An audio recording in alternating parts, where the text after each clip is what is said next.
Tom is the son of the owner of the mine. So he's grown up in the mines that we are actually in as we speak, and knows him fairly well. Was kind of pinned as the sole responsible party to the accident that happened back in I think they're pinning it in 1998 or 1999 when all the miners died. So obviously a lot of guilt there. He takes off and returns 10 years later, and that's when all the killing starts. So he's obviously a suspect.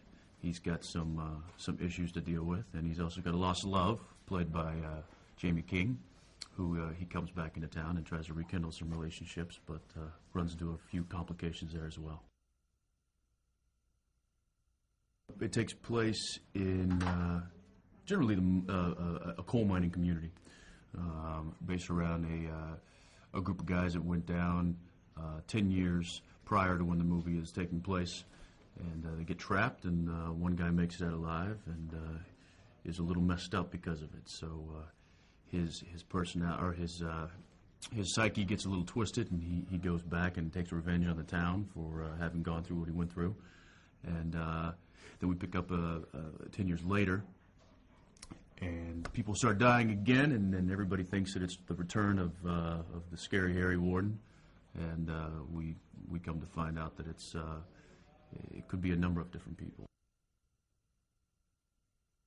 You know, it is a very intimidating character, and you know, I've obviously shot a few scenes with him, and you know, just the gas mask and the light, you know, just this piercing light that kind of blinds you as you look at him.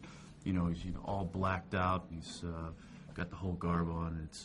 It's very menacing. You know, you don't know who's behind it. It's this all, you know, these old gas masks, and so it definitely lends itself to being a very, very frightening figure in the movie. You know, it's not just a person, you know, who gets the evil eyes. It's, you know, you've got this dressed up. He's got a giant pickaxe, blood dripping off the tip of it. I think the fact that it's not just a you know, girl running through the woods, falls on a stump and can't get up, and the guy catches up with her, and it's just some lumbering, stalking, you know, killer. It's you know, the killer could be anybody, and I think that you know, the fact that there's so many possible guilty parties within the movie, it's not just one sole person doing all. It could be anyone, and I think that mystery aspect of it really kind of sets it apart. We're doing it in a format, the 3D format, that I've never really been a part of or you know, messed with, and so I'm very interested to see how how this story unfolds in that kind of a dimension and in that kind of a format.